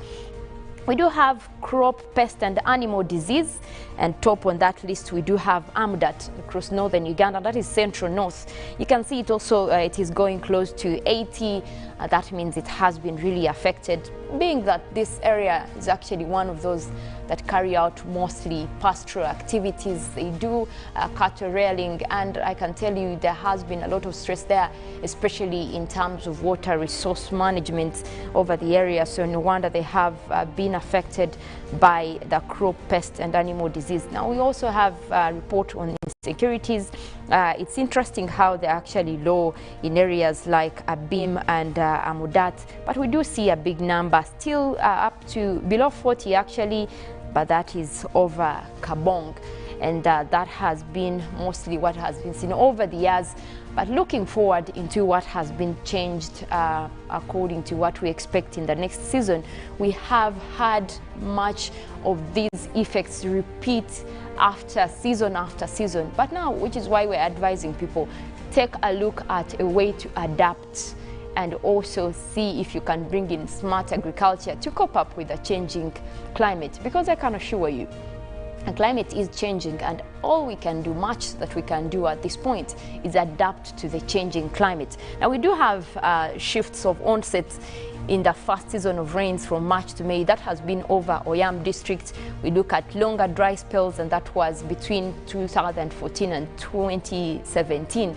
But when we talk about onsets, shifts in onsets, you do start to see some of the rains that usually come in early June start to set in late June. So that means that if you know that this has been the trend now, then you're able to prepare very well and know exactly when to plant. We have also hailstones that were reported in 2018, that is across Oyam district, that were also devastating actually, because that brings in effects on the crops, especially the plantations that would be above the ground. And we also look at Dokoro district, where we've had reports of prolonged dry spells. That was in 2008, 2015. We did have 2016, 17 and 18. That is significant over the area if you look at dry spells being prolonged for all that time. So that means that this is a trend that farmers need to keep up with, and also look at how to integrate their farming practices, cope up with this kind of trend. We also had the flooding in 2012. This was one of the prominent ones that were reported over northern Uganda. And this is one trend to also look at, because if this is happening in this century, if this is what happened last century and we can keep up with that, there is more likelihood that we'll have severe events also taking place over the same region. We did have excessive rainfall in 2019, and that was also, it actually created some of the flash flooding over the area. And also much of northern Uganda, we want to dive in and look at Napak district. This is where we recently had floods, and we also had a report on it yesterday, where we also looked at most of the flooding that devastated areas recently. But look at that drought report that we had in 2015 and 2016. It seems like this area is actually picking up in terms of rainfall, but it is still associated with extreme weather, because if you look at the rains that are being experienced there, they do come with flooding, and that can't be good in terms of preparation for agriculture. We also had the excessive rainfall in 2015 and 2019, and also we did have that army worm infestation that was really big part to the pastoral community, whereby this was handled. In terms of health sector as well, we have shifts in onset rainfall from March to May, late April, and also in early May. This is something to keep up with if you're planning on agricultural activities over there. Look at Lira district there. We also had drought in 2011, 2015, 2017. This is an occurring trend, really. If you look at in terms of the period after the first drought, this could continue and likely to be an effect in terms of the weather conditions over northern Uganda. Lira also had delayed onset in rainfall. That was 2015 and 2019. So that could be one of those things we also look at, and as we prepare for the upcoming season, this is something that we could be really interested in and look at how much our rainfall will actually be across the region. We want to come back and take a look at what we have today across the country. Much of the country is looking really clear. We do have clear skies, but we did start off with those light rains early morning today across the islands of Lake Victoria and parts within the Lake Victoria basin, but you can see that cloud has actually cleared. Although we have effects coming in from the rainy storm that is developing across Congo, you can see areas of Obo, Yombio, very heavy rains over there even right now. Now that cloud has extended all the way up to northwestern Uganda, and that is bringing us rains across parts of northwestern Uganda. It is coming to Arua this morning. Do expect those rains over there. Yumbe, Nebi, that area should be receiving rains this morning. We also have that system that is starting to develop across the western part of the country. Mostly to the Congo side, but this cloud is headed our way, and that will be bringing us rains later in the day. That is to southwestern as well as parts of midwestern Uganda. Do look out for that rain that will come your way this morning. Otherwise, much of the country we do have mostly a mix of clouds and sunshine, and most of the areas will be dominated with actually sunny conditions. Now that is a report that we had across by Acted that was also trying to describe the weather conditions and the season within northern Uganda. They were looking at the climate variability within the area and how people are trying to adopt and cope up with the current situation over there. We did have most communities being trained how to dig trenches in terms of having capacity to put in water, harvest water for their plants and also for the animals. So this project was aimed at training local communities really to adapt to the changing climate and also practice smart agriculture. And I do actually put out a voice to encourage more projects over this area, because this is the part of the region that is worst hit by these variations, and looking at such a project that is trying to train people on the grassroots, educate them and know how they can easily adapt to the changing climate is something really nice to see. They were also being taught how they can do with different varieties in cropping and also agriculture. Well, we want to look further and to take a look at our forecast for today. We do have a 26 across Kampala, quite chilly, but then we have that sun coming through and a mix of clouds. There were those rains in the forecast that we had early morning in some of the areas within central Lake Victoria that will be having that rainy cloud. And looking at also some of the areas we have for southwestern Uganda, we do have Mbarara with a quite sunny morning, Bushenyi, Ibanda, at a maximum of 27 this morning, but we will have mostly a sunny morning over there. We do have central parts where we have Ruwero, Wobulenzi, Nakaseke, actually also Nakasongola falls within that region. We do have very warm weather for this morning at 28, but with sunny intervals. Now looking at some of the areas we also have for you, Soroti, that is the eastern part of the country, we're also likely to have a sunny morning over there, and temperatures will be going up to 27 degrees, quite warm also for this morning over there. Now looking at Mount Elgon Highlands, that's where we have Mbale, Bududa, we have Sirionko as well, with a very chilly 26, but we will have a mix of clouds and sunshine. Now, sir, the next area we have for you, we do have Masaka, that is the western parts of Lake Victoria Basin, also Sembabule and Rakai, bringing in rains this morning as that cloud starts to develop. We do have mostly intervals of sunny and cloudy conditions, but that rain will be coming your way as the day goes on, and temperatures will be at 26. Well, that's all we've had for you in terms of weather updates this morning. Do stick around. We have Good Morning Uganda agenda coming up with Robert, and also you can follow our conversations. We are streaming live on YouTube, and also for our social media handles. My name is Molen Kenyana. Do stick around as the agenda comes up. Felix will be coming in with our guests to discuss more issues. Very good morning to you.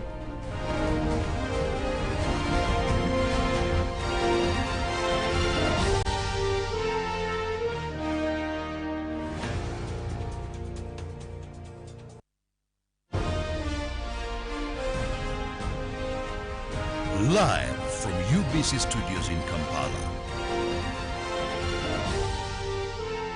This is Good Morning Uganda. Pick of the day on UBC, brought to you by Authentically symbolic and insightful. We should work so hard to evacuate this power. Behind the Headlines, every Wednesday at 10 p.m. with Charles Odong Top, was brought to you by. We've cut and reduced our MTN Momo withdrawal rates. Now you can withdraw mobile money at the lowest rates. You also get MTN Central Points when you deposit, send, and withdraw MTN mobile money. Visit our Momo agents countrywide and withdraw mobile money at our reduced rates from 1st May 2021. Everywhere you go, MTN.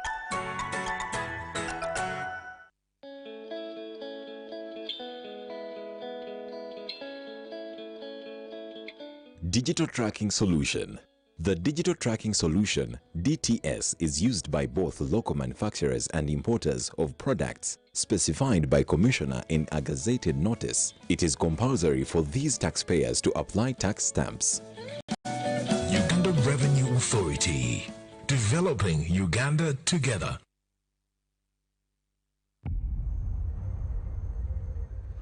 What does it mean to be closer together? It's taking the last bus home for a surprise visit. Closer together is strangers finding a connection.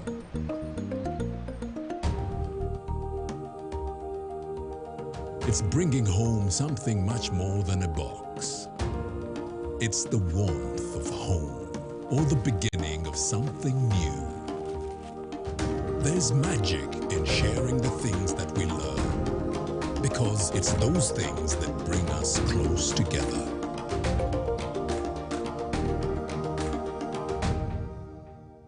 Therefore, understanding this model.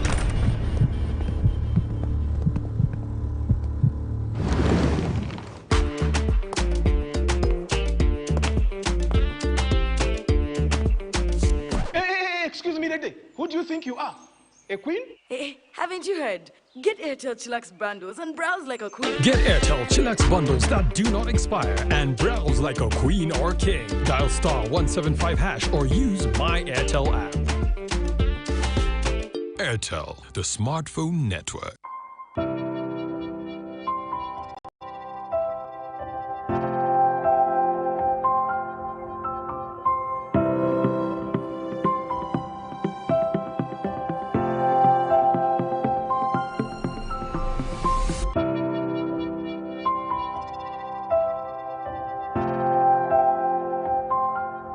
Ekya COVID-19 kijja kugwa. If we get vaccinated now, observe social distancing, wear masks properly, sanitize or wash our hands with soap and water regularly. Together we can defeat this enemy.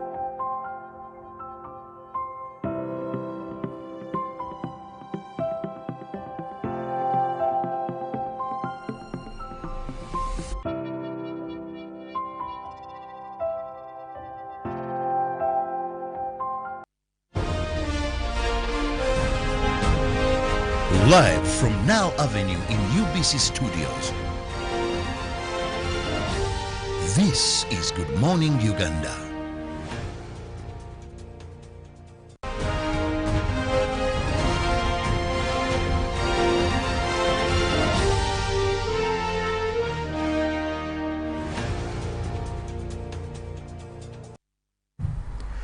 Well, it is the second day of June 2021. Now it is, of course, media. Now many challenges come within the same because it will cause for us to re-understand our anticipations or our targets for 2021. Nevertheless, it is Good Morning Uganda also on UBC. Now we come to you Monday to Friday, 6:30 to 9 a.m. Now whereafter we also hand over to Jagenda Semakula with Good Morning Uganda Extra. Today in our GMU agenda we will be discussing something related to our bodies, our health, but later on also on to COVID-19. Now we are hosting a researcher, I must say, who will be sharing with some of the things that we may need to know in terms of COVID, but also for our body and our health. Now today we'll be discussing something called antimicrobial resistance and COVID-19. And my colleague in studio who will be discussing this with, that is Dixon Arhomukama. Now Arhomukama should be meaning there is God, if I'm not mistaken. And I wonder why you people name, there's a God on every name. Owomukama, Owima, I don't Owomgisha, what else is there? Anyway, good morning, Dixon. Good morning, sir. How are you? I'm okay. It's good to have you. Thank you for having me. So I know for a fact that you are a researcher, and for our viewers to understand before we get into the depth of our discussion, kindly tell us about who you are, your team, and what you guys do.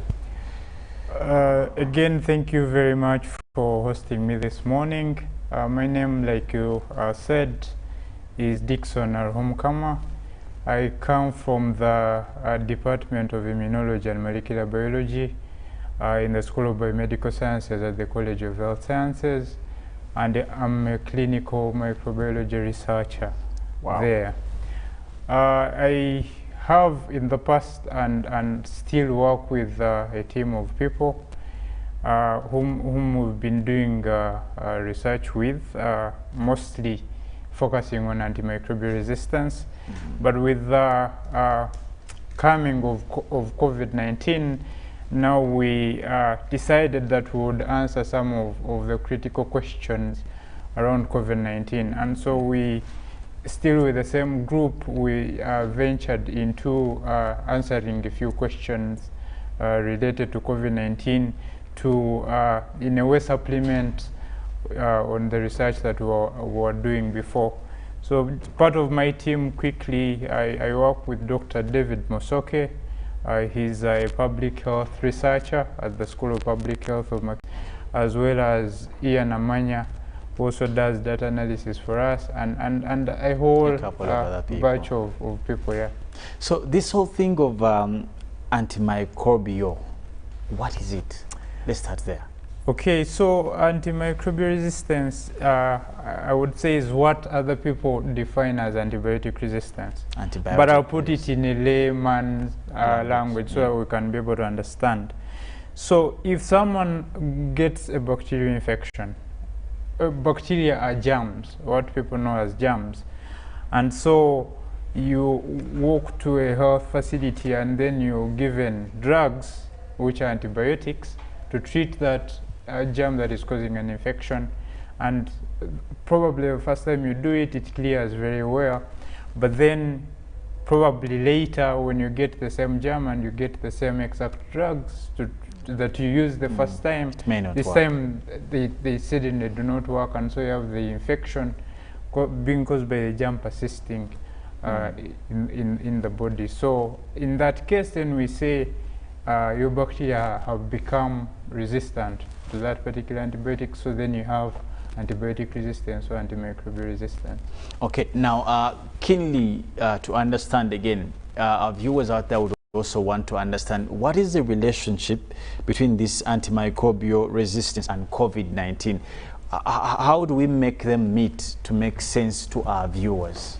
Okay, that's a good question. Thank you. So COVID-19 meets antimicrobial resistance here, that the majority of COVID-19 patients are given antibiotics for prophylaxis.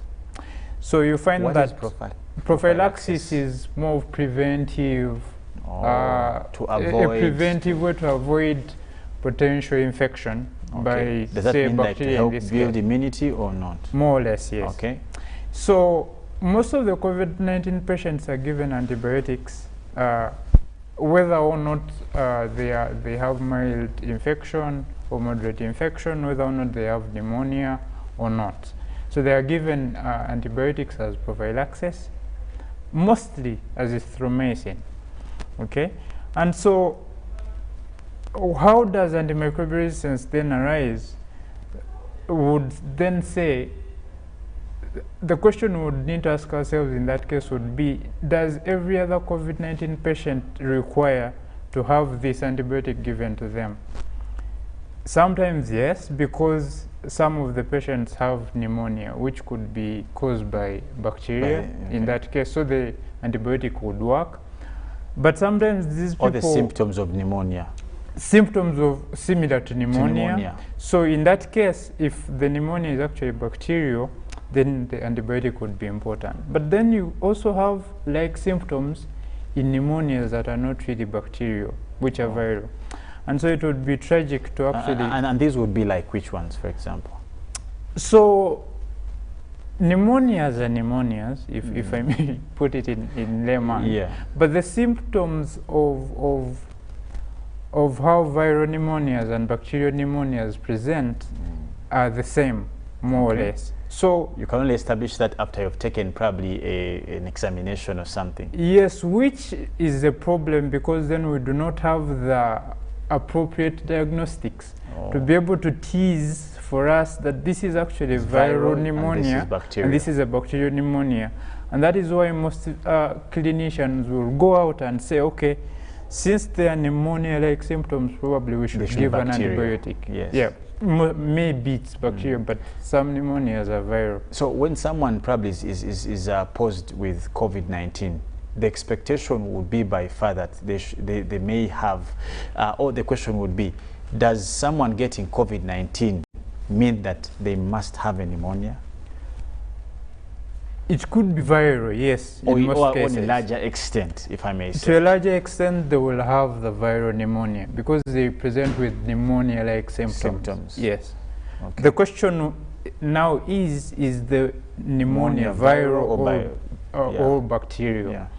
But nevertheless, the person is given an antibiotic either way. Yes. And the antibiotics that are given to them, like we clearly see, they may not be necessary or required by those patients in case they have bacterial pneumonias.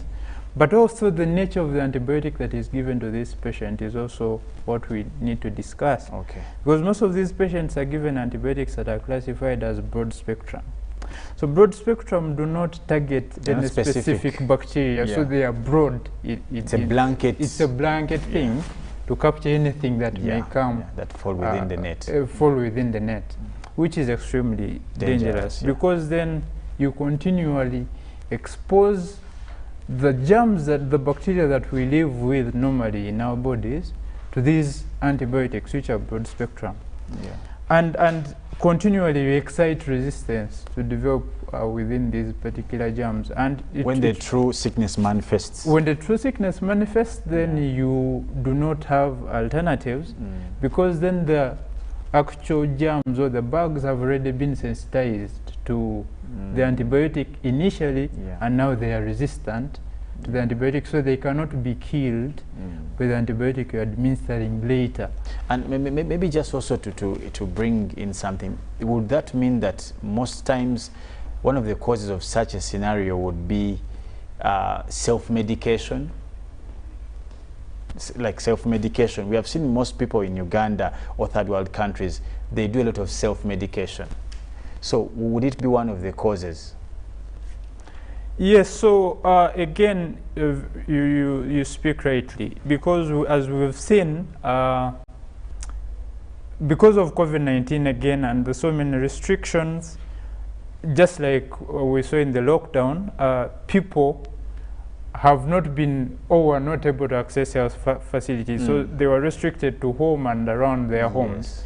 So in that case, very few people would then go for a prescription from the clinician or examination. So they would opt to say, okay, so I have pneumonia-like symptoms, so let me just walk to the drug shop or to the pharmacy, buy a few antibiotics or tablets and take them. So self-medication is one of the critical drivers of antimicrobial resistance. And it is, of course, being exacerbated by COVID, because COVID has reduced access in a way to health facilities, but it has also affected people pocket-wise.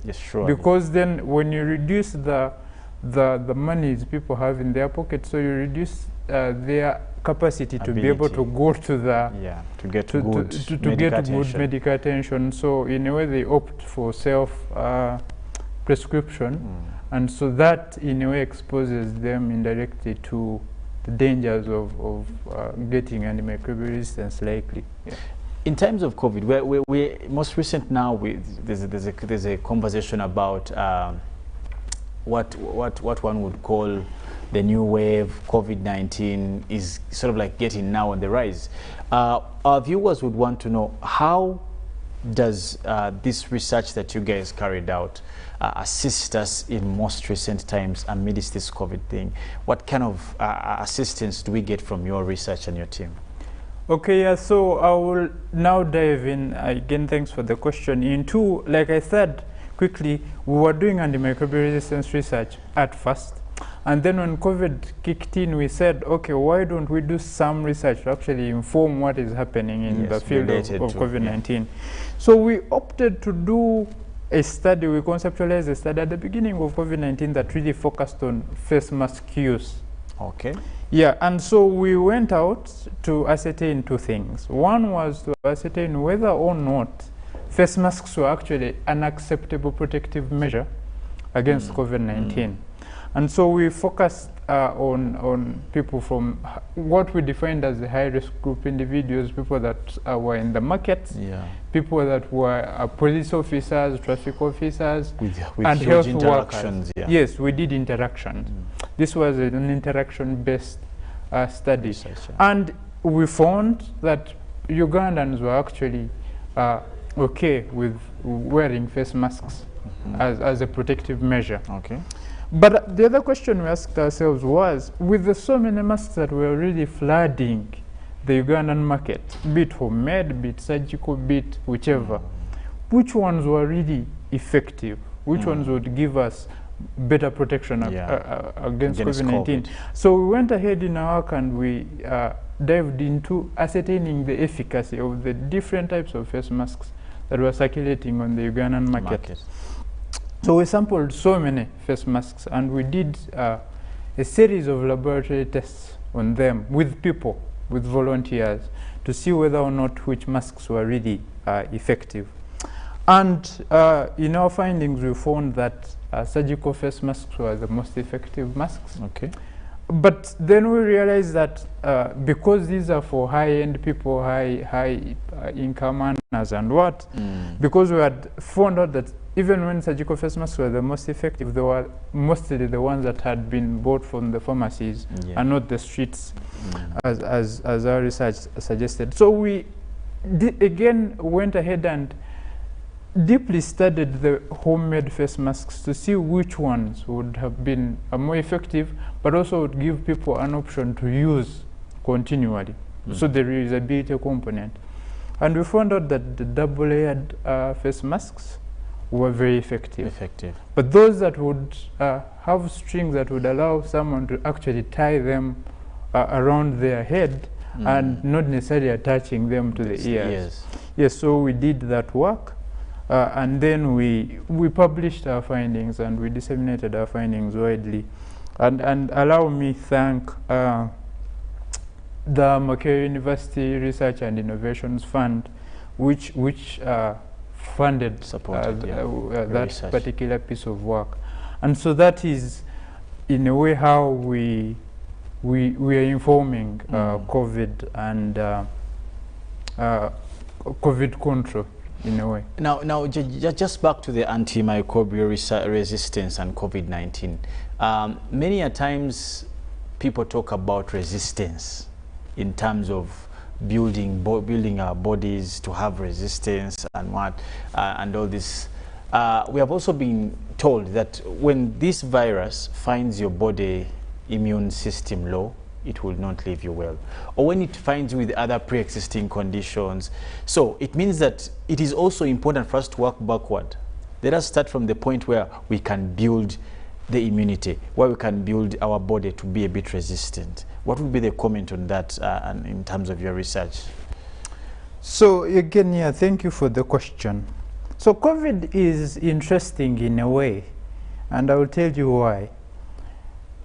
It's more or less a blessing in disguise for a person that comes from an antimicrobial resistance background, because our initial thoughts were that for us to be able to improve health and for us to be able to reduce antimicrobial resistance in a way, reduce infection, would implement what we call the infection prevention and control measures, IPC, which are meant to improve health.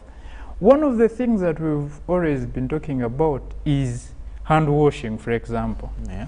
So hand washing does not only prevent the transmission of, for example, COVID-19, but also other like organisms, for example, bacteria. So if someone, for example, does hand washing, then they are not only stopping themselves from spreading COVID-19, but they are in a way also making themselves healthier by reducing their chances of actually getting bacteria, pathogenic bacteria into their bodies or infection, right? That's one thing. Second thing is, we have, through antimicrobial resistance research, come to know that disease is mostly transmitted from individual to individual, so human to human interaction, rather than what people used to think that disease would be easily got from a surface. Yes, you could get disease from a surface in terms of organisms, but human to human interaction is critical. So when you say we're going to social distance, it would mean you're more or less reducing human to human interaction. And in that case, you're not only cutting the spread of infection or disease between human to human contact, so that does not discriminate. COVID does not discriminate bacteria. So in a way, you're improving the immunity through a measure that is really social distancing. Yeah. So by you wearing a mask, again, you prevent the spread of infection from one individual to another, but then it is a measure more or less to curb COVID-19. Of course, you've been talking about immunity. Immunity is mostly or hugely driven by our nutrition. And so, the better nourished our bodies are, the lesser we are subject to being infected by infection, be it bacterial infections, be it viral infections, where COVID lies, be it any other infection. So all the things we do, the IPC measures I alluded to that are being used in COVID-19, but also nutrition and making sure that someone is fit and healthy, they all boost the immune system and make a person less susceptible to getting infection or disease. Okay, now there's something I want us just to look at probably as we look at almost end our discussion, something called immunology. I understand you guys touched that. What is this thing? And because it has been said so many times in times of COVID, you're immune. I hope immunology is the same as what is this thing, and how do we use that in these most recent times? Okay, I must also tell you that I'm an immunologist as well. Oh, thank God. So you're talking about immune. So immune, in a sense, in our current context, I think should be built. Immunity is built in a number of ways. One of the ways is exposure. to an agent similar to what could be causing an infection that allows the body to be able to be educated and therefore have immunity or be able to protect itself from a similar infection. Now, just about that, we have heard that when they're immunizing children of same measles, they will inject them with the measles something. And we have also heard, I don't know how true it is, if you have information about that, even when you're being vaccinated for COVID, that they will inject you with that same, is it related to what you're saying? Thank you for the question. Vaccine types are diverse. Okay. And I can tell you that some vaccines have the actual agent. Okay. But that agent has been modified in so many ways that it cannot cause the infection that it would the dangers cause of the actual yes, so it has been modified to remove most of the dangers, or it can't cause infection to an individual. However, the reason as to why that is done, that you remove all the dangers, is to make sure the body is educated. The immune system, our immune system is educated to that particular agent or disease-causing agent in something that is more or less alike to the actual agent. However, it has been modified severally to ensure that it is actually not going to cause a person infection, but it is simply going to educate the body, and then the body will respond to it by producing what let me just call them molecules or small chemical substances that then offer protection. So I would not want people to be worried that someone would get a component or even an entire virus into their bodies, because it has been, through science, greatly modified to make sure it is non-pathogenic. It cannot cause the disease. Like the actual virus. Like the actual virus or the actual bacteria. But then it is good enough to be able to educate the body, because it's the body that suppresses when it is educated. Because our immune systems are in a sense naive, they do not know some of the agents. So that's why you need to introduce a certain agent for you to be able to educate the body, then to be able to produce again what can protect itself. So the vaccine in a way would not cause you an infection. It will simply educate the body to secrete or produce what is required to get protection from infection. Wow, that's quite educating. But then lastly, I would want to ask you, Dixon, amidst carrying out this research in relation to antibacterials, as you said earlier, there's been a growing concern of Ugandans misusing medicine. And this in its own self has caused later effects that you may know of, many of them, diseases some of us don't know, or even lowering our immunities and all these kind of things.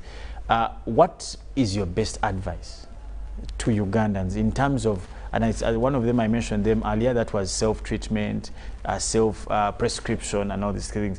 What would be your advice as a researcher? How should Ugandans handle this kind of mannerism? Thank you again for that question. I think Ugandans can handle this in two ways. I understand that economics can sometimes play a very big part in how we maintain our health. The best thing anyone should do is to consult with a clinician if they're not feeling well. A clinician, basing on their experience, can be able to say, you have presented with these symptoms, therefore it is most likely that you could have this infection, and they can prescribe for you antibiotics or drugs that they think are most likely going to treat whatever you have. But also, on the other hand, I think that Ugandans should grow in them a discipline to be able to seek for laboratory services, because it's only through laboratory services that we can be able to ascertain what disease-causing agent is actually present and is causing infection in someone. And by you knowing that, then you can now know what exactly to use to combat that infection. So, but also live a healthy life. By healthy, you mean? Eat well, okay, right? And exercise, and live a relatively stress-free lives. I know it is tough, but then reduce the pressure we put on stress, ourselves. the pressures we put on ourselves. But also, I think importantly, this, I think God is important as well. Indeed, no I doubt. think whichever religion that you believe, I think also praying to God at some it does well. point does the body well. Oh. It does us well. It calms us down, and it calms down our nerves. So I think these are some of the simple things that we would do. But also I would think that we need more as researchers. We need to do more. We need to be funded more so that we can reach out. Yes. And now start doing research that is not restricted to the places where we actually do our research from, so that we're not restricted to Makerere University. Yeah. But we'll be able to reach out to the people in the markets, to be able to reach out to people in the slums, to be able to reach out to informed research, so that we can have research that actually impacts policy, that impacts the common person, and not only restricted to high institutions of learning, not restricted to social media, but research that actually penetrates through the market, penetrates through to every other individual, whichever status of life they are at, so that we can be able to then have behavior changes in the people, and then we can see, of course, fundamental results at the end of the day. Okay. Now, thank you so much, Dickson Aromukama, a microbiology researcher, at least giving us an insight on about such a topic. Now, for all our viewers out there, again, it's a kind reminder that COVID-19 is still with us, and it's all our duty to help ourselves maintain the SOPs. For those who can access vaccination, please do be vaccinated. Now we'll take a break. Ruben Kaseda Mpima will come here to give us the updates in sports, but later on also Jagenda Semakula will be proceeding GMU Extra. Have a lovely morning.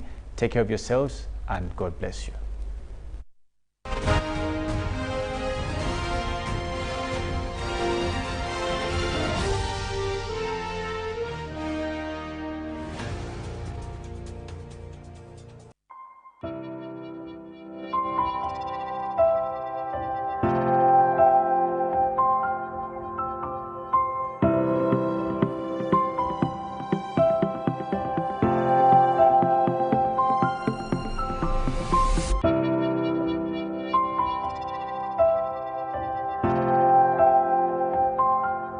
Echa COVID-19 chijja kugwa. If we get vaccinated now, observe social distancing, wear masks properly, sanitize or wash our hands with soap and water regularly. Together we can defeat this enemy.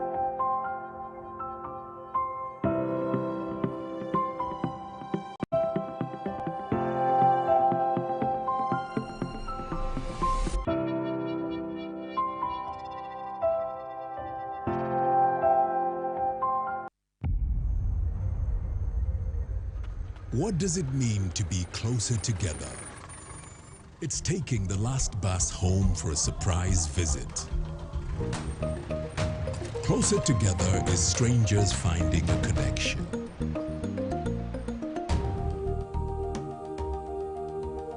It's bringing home something much more than a box. It's the warmth of home, or the beginning of something new.